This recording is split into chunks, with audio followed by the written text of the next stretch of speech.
The new release of the Atlanta Startup Podcast this month is a conversation with Jennifer Dorian. She's the president and CEO of Atlanta's public broadcasting station, WABE. There has never been a more interesting time for public broadcasting, and I think you're going to get a lot out of this conversation with Jennifer. She has been involved in curating the public culture and communication for her entire career. Before becoming president at WABE, she was president of Turner Classic Movies and spent a career in media at a national and global level. Please join me in enjoying what Jennifer has to say about what's important in Atlanta now. Welcome back to the Atlanta Startup Podcast. I'm Lisa Calhoun, your host, and I'm here with a friend and an incredible leader, Jennifer Dorian, CEO and president of Atlanta's own WABE. Thanks for joining me, Jennifer. Thank you for coming to the station. I am so thrilled to be in your space. So we are here at WABE, which is in central Atlanta, and at a really interesting time. I wanted to have a conversation with Jennifer because she's been a leader for 30 years when it comes to telling stories, sharing stories, and finding stories that make a difference.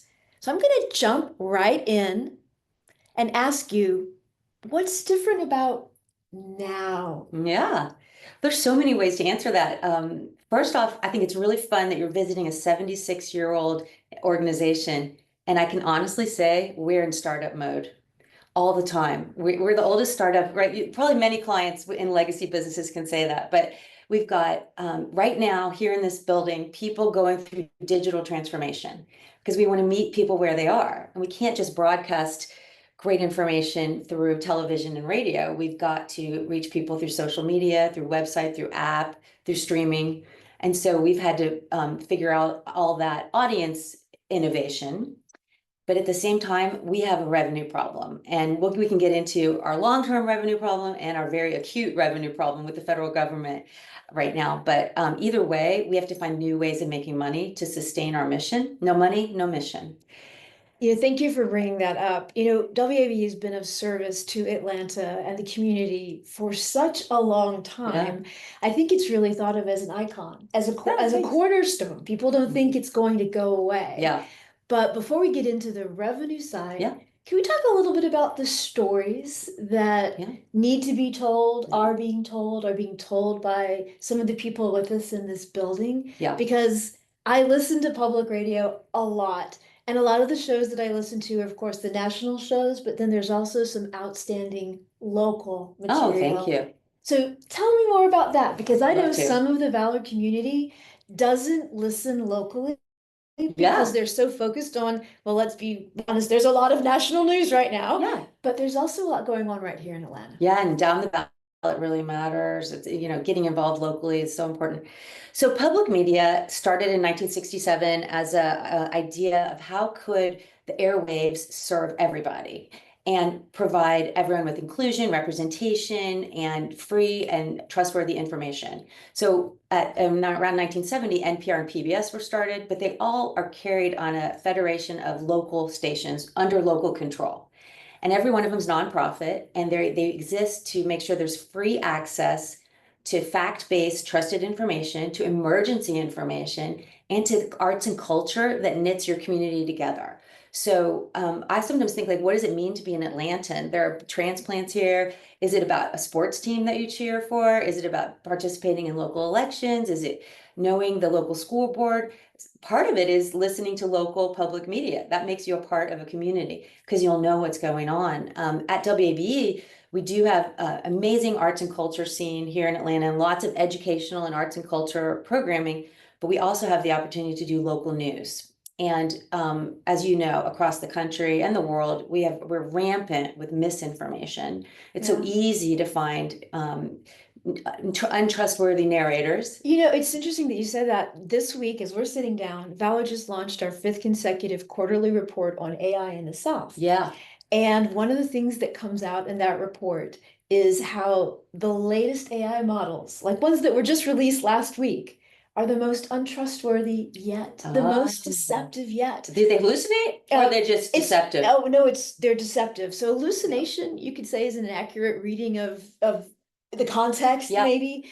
But deception is when the AI perceives what your goal is, and then to satisfy you tells you that it's met the goal, Okay. knowing that it has not, but it will make you happy. Oh, wow. And so the latest third-party reviews of some of the major LLMs and models show that the smarter AI is getting, the larger the model and the more cohesive, the more it's likely to intentionally deceive. That's frightening. Yeah. It can be. Well, it sounds like Yeah. an extreme version of what we already have as well and out in the wild, which is people with profit motives. So whether you're a commercial outlet and you're actually doing honest coverage, but you're doing it for clicks, you're going to be more incented to do sensational headlines or If it bleeds, it leads. Or have you ever clicked on a story and there's nothing in the story? It was a nothing All the time, sandwich, all the right? time. Like good headline, I do it every zero. day. Yeah, good headline, zero information. Yeah. So that would be like the most benign version of troublesome reporting. But at WABE, we don't have a click motive. We don't have a profit motive. We have a serve the public motive. And so our journalism is in service to accountability, holding elected officials accountable, which I got to tell you about some of the effects it has on finances and municipal bond rates. Don't let me forget. I want to hear. Yeah. And second, of course, it can stoke civic participation. It can hold people accountable, et cetera. But also it helps people decide what's important in their community, that they're informed, how they want to take action or vote. And so that's incredibly important. And it's not necessarily sexy sometimes or clickable. For example, right now is a big public service commissioners election in Georgia this year. And that's really important across the state. We have stories on all kinds of local education, housing, environment stories.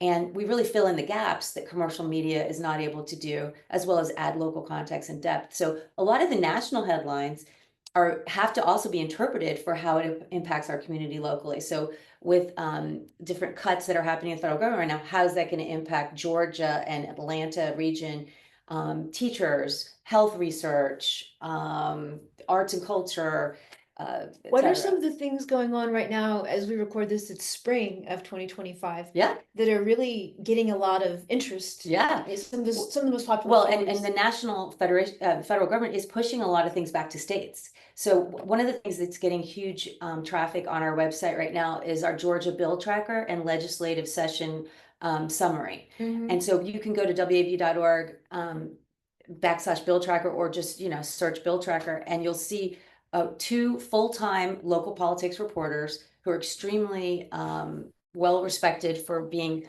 nonpartisan and really covering the story fairly, explaining to us what were all the bills that went through, what legislation is taking place. Today, Governor Kemp, we have a front page story about the bill that he's signing in about tort reform.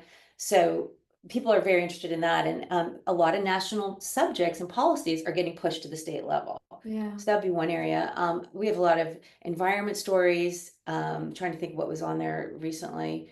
We're always covering the Chattahoochee. We're always covering the Okefenokee Swamp. We're always, these are enduring stories. Air quality, heat index. So things that matter right here, right now. Water quality. Yeah, that's one thing that I've learned is local journalists are far more trusted in the country than national journalists. And part of the reason is one, they're our neighbors. They drink the same water, they breathe the same air.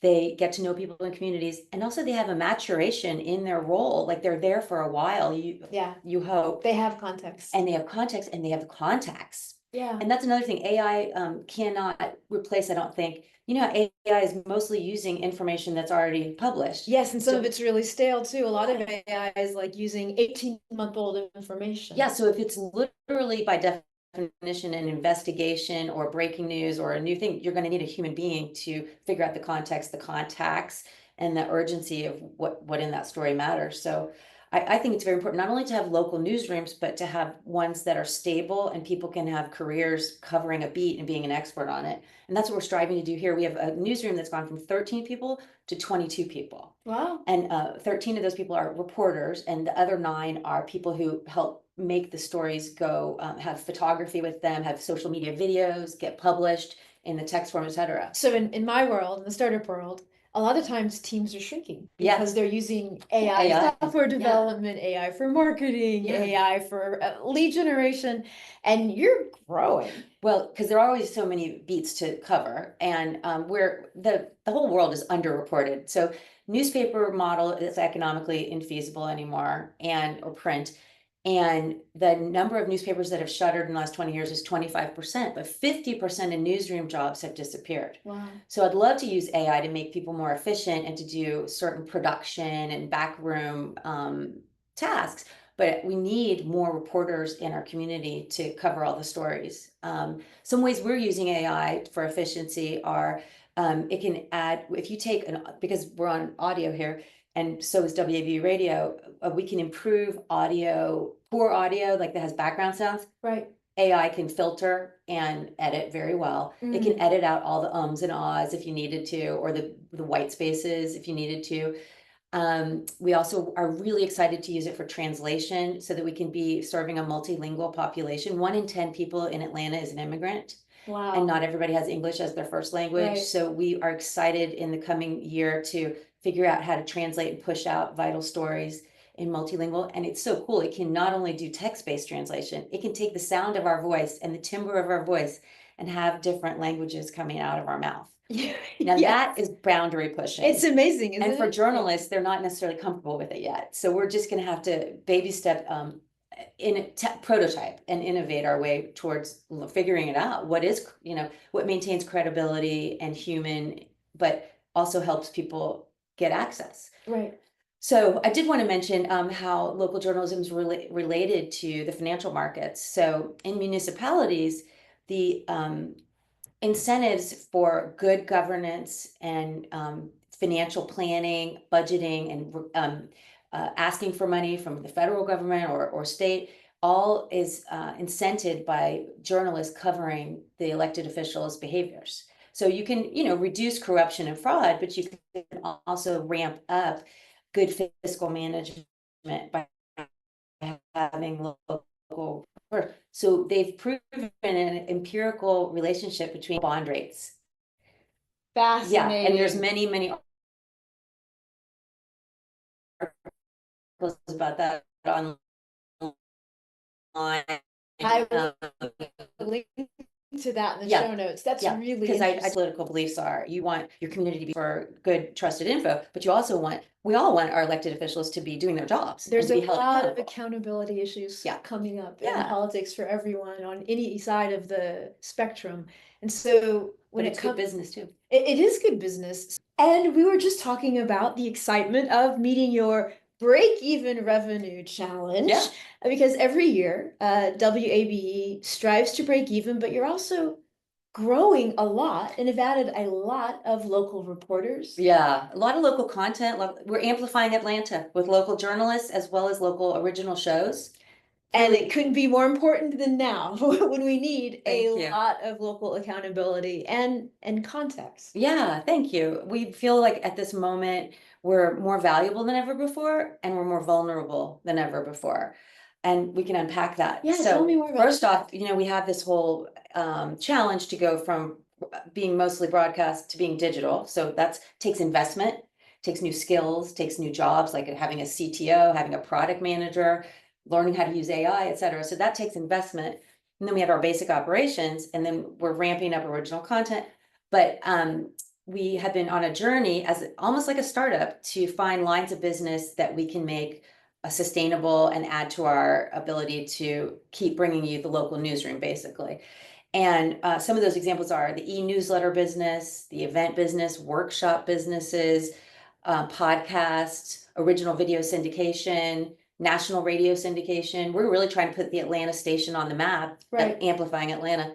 And while all that has had to be very entrepreneurial, at the same time, we do get 10 to 15% of our budget from the federal government, from the Corporation for Public Broadcasting. Every year, the government puts $535 million into the Corporation for Public Broadcasting, and that's distributed across about 1,000 stations. Okay, so it's not a lot per se. Oh, no, it's not. I mean, but it is 10 to 15% of your budget. Right. So you guys get ready for a rounding, we're a rounding error in most of the budgets that we're an $18 million operation, which is stunning that we do TV, radio, digital, all for $18 million Wow. a year. It's a good value for the community, especially the hours that we pump out. But it's hard to keep our staff full enough that we can all carry the weight and, sustain the work.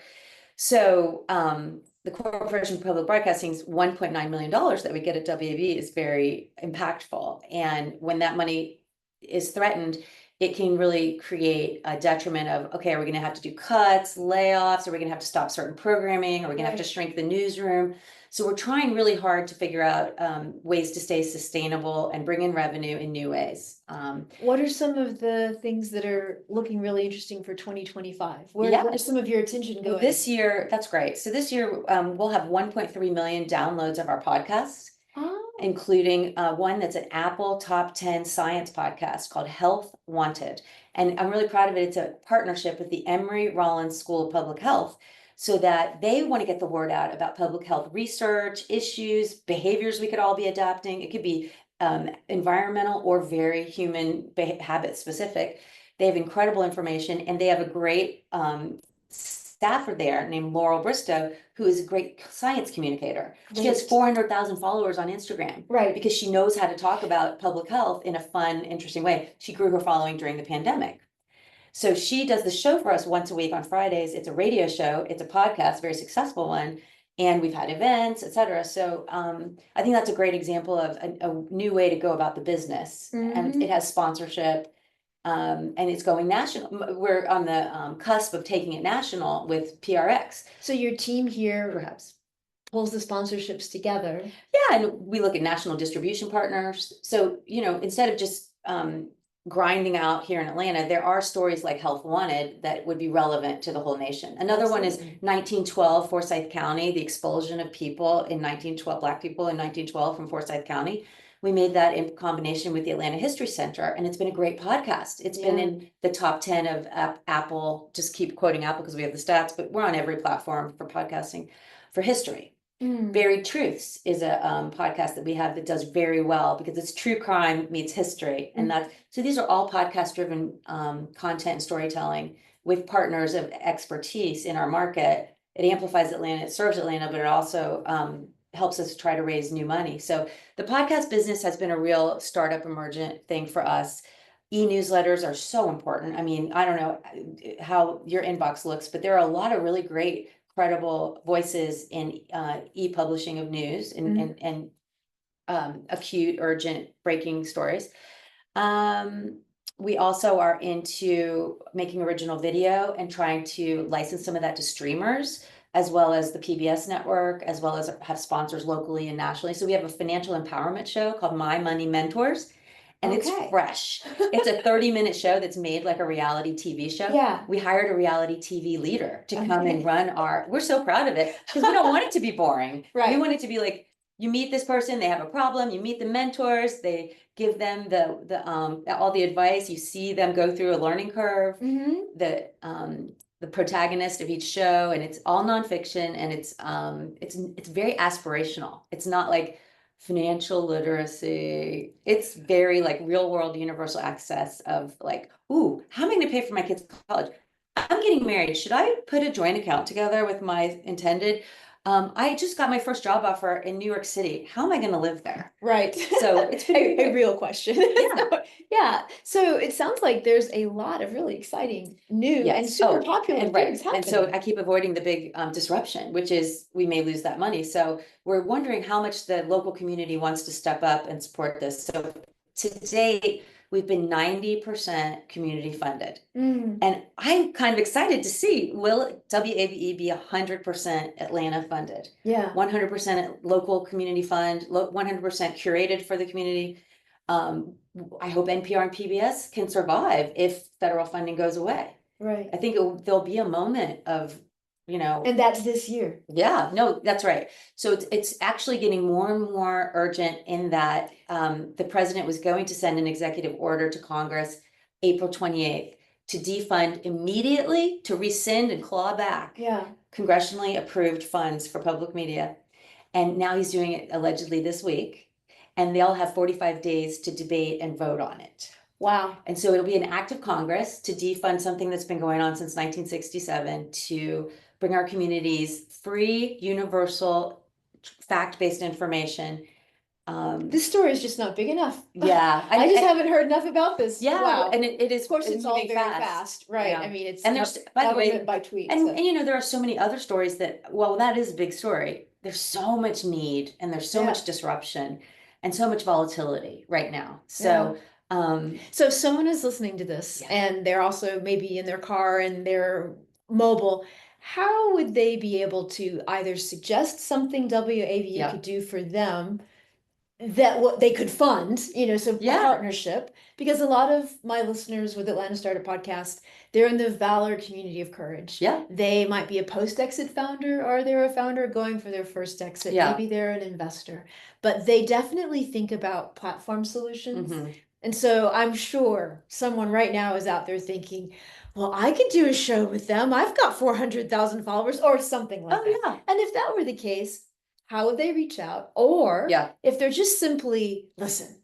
I want to do good. I'm an Atlantan. I want to amplify Atlanta too. I want the accountability Yeah. of 22 local journalists on my side. Yeah. How do they get money to you in the shortest way? You've Yeah. got it covered. Yeah. I tell you, get involved. If you care about community and you care about democracy, we're a great instrument to help protect free press, freedom of speech,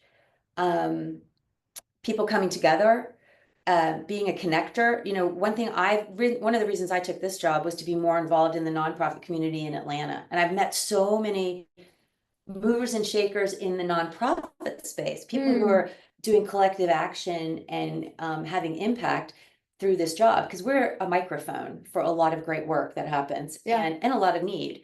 We love when we can focus on a need and a solution at the same time in our storytelling. But so if you are out there and you want to be more connected, not only to the business community, but to your neighborhood, your larger region, public media is a great place to get involved in a committee, a board, a project, help us with technology. If you want to donate, wabe.org/donate is the place to go. It'd be a great place to give yourself a streaming budget. You know, if we're a part of your life, it could be $5 a month that you feel, or 15, that you feel like this is the kind of media I want to support. So. Yeah, and it's also supporting your own community, It like really is. media, but also it's Storytellers. an actors community. Yeah, like one of our shows highlights 200 artists a year. It's called City Lights, and they cover the local performers, exhibits, galleries, performances, artists. And so if you support public media, you're supporting the community of arts and culture. If you support public media now, you're supporting a health and public health platform. You're supporting local news and democracy. So it's very important stuff, vital stuff for a healthy community.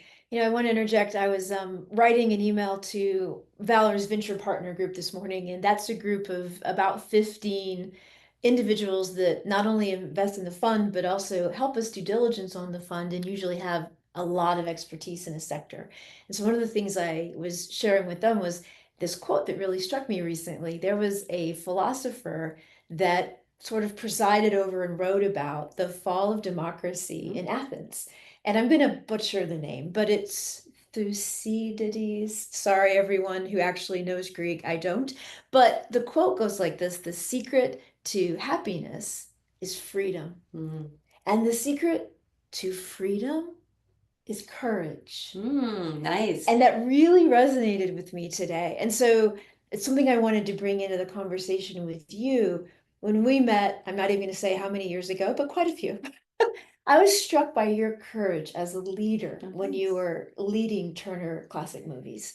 I got to see Jennifer up on stage before I met her in real life, and she was delivering the truth to a large audience in a way that still strikes me today. Oh, good. And so, you're just amazing at it. And Thanks. you have a lot of courage. This will be the job that tests it. What do you use your courage for these days? Exactly. I feel like courage as you're growing up and as a leader is the courage to admit you don't know everything, the courage to make mistakes and start over, the courage to speak the truth to power. And you get lots of practice at all of those things in the corporate world and the nonprofit world. But boy, being in this public media space at this time, I do feel sort of like this is going to be a galvanizing time when I have to step out and be a public figure for believing in the importance of facts are real. Public media is doing its best service to the community. It's not partisan. It's not biased. It's actually very American and very patriotic to care about free press and freedom of speech and people getting together and having civil conversations. Yeah. So all of that seems pretty reasonable, but it's become polarized and politicized, and it can be scary even for some of the people that work with me. You know, they could be targets Well, for, honestly, for saying these fairly basic parts of our culture as Americans. I was struck by that coming into the offices here at WAB. I've never been here. Yeah. And for those who haven't been here, there's a large iron gate at first. And so you get past that gate, there's a second iron gate before you get to the locked door. It felt like coming into a bunker. It's really important. The FCC, I don't even know if this is true, but I think they demand you have a certain amount of security. And you do. I know we want to have it anyway. So yeah, these are the public airwaves, and so we take on the responsibility very seriously to be fact-based, to be non-commercial, to be representative of our community, to be inclusive. We have a source tracker on our website. We pay attention to what voices are on our guests and on our air as experts, not witnesses, but expert sources. And we really pay attention to, are we making sure that lots of people's voices get heard? So it is an important undertaking, and it is being questioned how valuable it is to the whole United States. Should it be in our federal government? And I think people need to listen and use public media as an act of being a civic member of society. So, vote, listen to public media, and participate in be a good neighbor. Media. Like know the people in your community. So yeah, I think it's really important. I mean, America is going through a bit of a change in how we see ourselves and our identity. You know, we've all heard, read, or listened to stories about how our identity on a global level is being reevaluated as we evaluate our identity. Where is the public media discourse in that? It's something I think for everyone to also take this opportunity and reevaluate. If community matters, then now's a great time. Well, and what kind of community do we want? So online, the fake news influencers and the fake news bots are two of the concerning things I would bring up about community that we're joining, circling, sharing out, right? Like we really have to pay attention to our media diets and our media amplification. So media literacy, who am I following? Who am I believing? Who am I sharing? What are their credentials? Who's following them?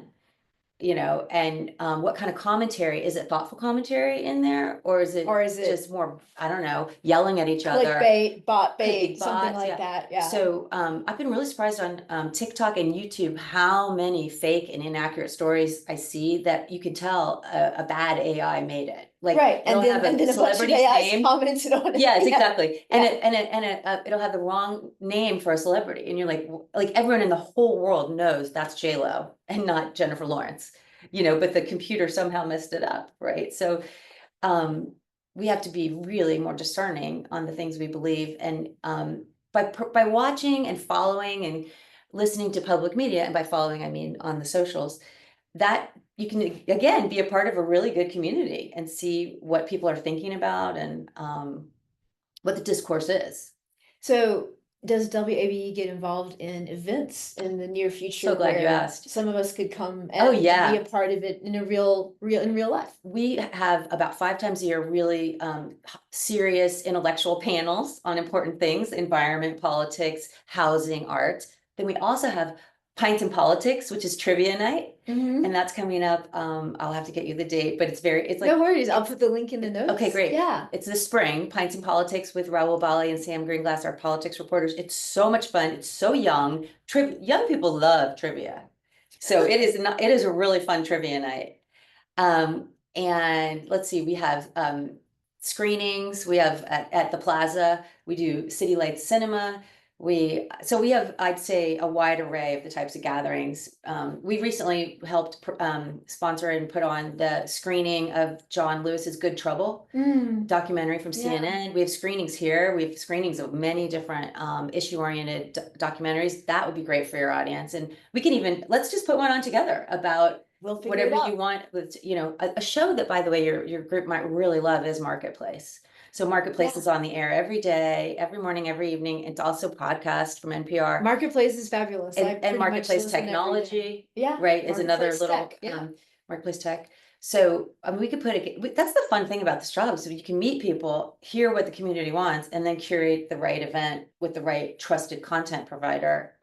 And I think not enough of the Valor community understands that with public broadcasting here locally, it is also a content partner potential. Oh, yeah. So be informed by, but also informed. Yeah. And that's part of the nature of public journalism. Love it. That isn't, as well, I think, understood, and something that is an opportunity here in Atlanta. Yeah, that's a good point. And something I'll point out is the newsroom has a managing editor for news, and they follow the journalistic process. They decide. I'm completely divorced from their editorial decisions, and I like it that way. But when it comes to podcast storytelling development, video storytelling development, I am involved, and I am a content producer in that we can together decide what the community would appreciate and want to know about, and what the storytellers that exist are. So do you it's a little more open. Think that the art of story, how has it changed? Oh, yeah. In the decades you've been developing stories? Phenomenally. One, our attention spans are radically different. We have been making our documentaries about history 27 minutes long. Got it. And that's long. Attention spans are huge. We know that from the cinema business as well. We also, I don't know if y'all heard about how music producers are changing all their music for the Spotify algorithm. No, I didn't know that. Oh yeah, this is cool. So like the first 4 seconds of a song is how long people will give it. So you got to have an incredible opening hook for the first 4 seconds. Similarly, we're making WABE news shorts. So we're making 27-minute documentaries, and we're making WABE news shorts for 4 social seconds? media. Yeah. But here's what we know. The first 10 seconds, you got to tell people what it's about and why they should care. Wow. And another thing, influencers. So I love this piece of advice that we got from somebody who worked in the news business with digital. And she said, everybody's following influencers. It's like the Walter Cronkite of today is these influencers on different verticals. So we were like, we need to come up with an influencer who you can see their face, recognize them, feel familiar. So we have a person from our newsroom who's like the innovator for us of the WAB news shorts. His name's Julian Virgin. I'll show you some of the, if you go to the WAB.org Instagram, WAB News Instagram, you'll see 17 different video shorts from Julian. They're fantastic. Like the egg crisis. He's out at he's at Waffle House talking to people about the price of eggs, and he's at a bakery talking about the price of eggs, and they weave in it parts about the national statistics of egg prices and what's driving this is the bird flu, and like it's a nice bite-sized experience of WAB, and that's content creation has to be shorter. More visual. We have a full-time, we're a radio station with a full-time photographer. Got it. Award-winning journalism photographer. Wow. Because you got to have visuals. Let's see what else. Storytelling. I think everybody's interested in people that sound like themselves. That's really awesome. You don't have to sound like authenticity is definitely authenticity important. matters. You don't have to sound like a cliche of a NPR, right, whispering and sounding the same and sounding like you went to Harvard or the Mid-Atlantic, the fake Mid-Atlantic accent. Or you went to University of Texas like we did. Yeah. But and I'm wearing orange. But yes, you are. I think so. Let's see. Short attention spans, authenticity. I happen to believe that storytelling can be a lot more niche than it used to be because I think there's a long tail too. Yeah, all of our technologies. You can find your audience. People want to be immersed in the world that they are enjoying right now. Yeah, and you can follow your passions and your. My husband has a lot of hobbies and he didn't like podcasts. So I was like, okay, I'm going to search wild turkey hunting podcasts. Guess what? There are a bunch. And I got him interested, right? So Okay. the niche, Well, you can niche out on Crawford stories. County, where I grew up, was home to the famous Wild Turkey Jamboree, which Oh, is the yum. largest wild turkey shoot in the country Yeah. at the time. Yeah. Yeah, that. It's I've an got some incredible land in sport. Crawford County if you'd like. So Let's do it. it's almost, you can't give it away. But so, I mean, don't you think storytelling can serve more specific interests? And then there's always universal stories. That's good too. Some of the universal stories I'm always interested in telling, and I know you've only got so much time leading this, so maybe as a final thing to touch Yeah. on, to move the lens back a little bit from WABE and just to you personally. Sure. You're a leader leading through very challenging times. Yeah. And I would love to invite you to share with our listeners how you're managing, how Sure. you're coping, how you're not letting it kill you. Yeah. Because that's very real too. And a lot of our founders, they know what it's like to be Yeah. in a tough place. And I think we're always, including myself, wondering and curious about how others are doing it well. Sure. So first off, let's start with the last 4 years. It's always been a hard job, and everybody here is so mission driven, and they're not here because it's incredible compensation. They're here because it's so rewarding to work with the public. So we really have to stay positive and upbeat, and we're going through so much change that and also some risk, quite a bit of risk, where we're trying to change our business model. So I'm a big fan of having a mantra and a theme and telling it to everybody all the time, and mine is believe, WABE. And I did rip it off from Ted Lasso. I think Ted Lasso is great. Yeah, And our great letters are concept. WABE. So we WAB believe in our future. We believe that we can bring in the amount of money that we have to each quarter. We believe that we can try new things and fail and learn, and that we can do it together. We definitely, a big part, I think, of the courage to lead in hard times is you got to build trust and psychological safety before the shit hits the fan. You got to be comfortable with each other beforehand. That way, when things get rough, Yeah. there's at least a baseline of respect and trust. So we do put ourselves in situations of like tension around, well, let's spar about this, let's debate it out. And those might have been things like, how are we going to do our fundraising, or what new business, how are we going to grow our podcasting? And then now let's talk about the more acute call for courage. So in this time, I'm over communicating, and I'm telling everyone we're having town halls with Q&As. I'm sending out notes about what's the latest that I know. I'm practicing radical transparency. That might not be good for everybody, but it's the way I have to work. I like it. I And move everybody- more in that direction Yeah. myself. So, and I probably make the mistakes to the extent of oversharing and then having to explain, oh, well, that didn't happen at all. That's only for this month. I didn't Yeah. need it forever. Yeah. But I've heard people appreciate transparency. And then the other thing is I try to practice and talk about resiliency. And so I'm trying to be a bit of a person in their corner of like, how are we getting enough sleep? What can we blow off? What can we not do? Right. Because right. we have less people. We just had we had 2 rounds of layoffs in the last 6 months. It's been hard. So we're going to have less people, so we have to do less work. So what are we going to kill and cut? Resiliency, just reading a book called Effortless, and one of the fun things that the author brings out is the success lies in all the steps you avoid taking. Ah, that's awesome. But what if you didn't have to do any of that and you could Yeah. just cut to this? It might be a different type of success, but if you can avoid all these routes and Yeah. what you're saying, And one thing I've learned, I think this is the last thing and the most important thing I've learned the hardest way is other people will not kill stuff. The leader has to kill it, because even if people bring it up like, well, we don't have to do custom breaks on our WAV classical, they're still going to feel bad if they don't. They'll feel like they didn't do enough, care enough. They'll feel like they're the one. And I'm like, oh, that's an excellent idea. We must kill that. Kill that. Good idea. And when I worked at Turner Classic Movies, I was in a different headspace, and I would ask people, what can we kill? And they would share a few ideas, but they never wanted to kill it. I didn't realize that I was the one who, you have to be the killer, because nobody wants to kill stuff. You have to be the killer. I love that. That's definitely a takeaway. And that's been a hard one for me to grow into. Yeah. Probably real time, even hard to pull back on The different stop functions. doing. Yes, stop, The the stop stop doing. doings. Recently this year, so for a very long time, I had a monthly newsletter. And of course, as people do, every time I would send it out, I would get different people saying, thank you for this, thank you for that. And it was very validating. But at this current point in Valor's history, a monthly newsletter doesn't make sense. I do a quarterly newsletter. And Yeah.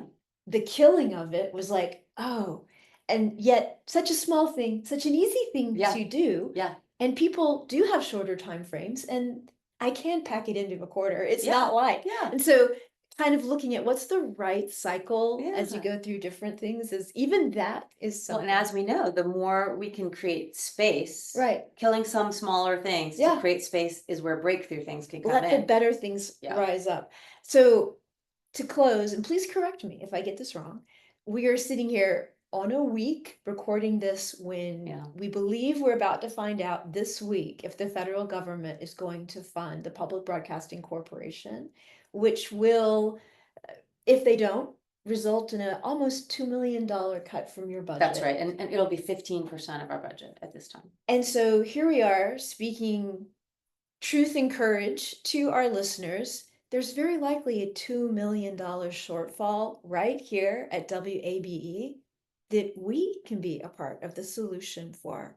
Just putting that out there because it does matter. And this is our community. And Well, thank you. And if you're on a journey, maybe public media hasn't been part of your life, just I would implore you to check it out, whether it's an while you still can. Well, we'll be here, but it's just what form will we be taking? We might really shrink back and not. I'm all for understanding efficiencies and never afraid to reorganize, restructure. But you hate to see vital services disappear. And I would just say, people, if you're not as familiar with it, just check it out on WAB Instagram. You can see those shorts. Check out WAB.org. We have 2,000 stories a year about your local community, and covering politics, health, business, education, housing, environment, immigration, criminal justice. It's really extraordinarily unique coverage at WAB.org. We have an app, WAB app. You can stream us from anywhere when you're walking your dog, or you can do audio on demand. So maybe people need to just try us out and get a taste, and then I know they're going to want to help. Sounds great. Thank you for your time. Thank you. Thank you for having us. From an old startup, 76-year-old startup.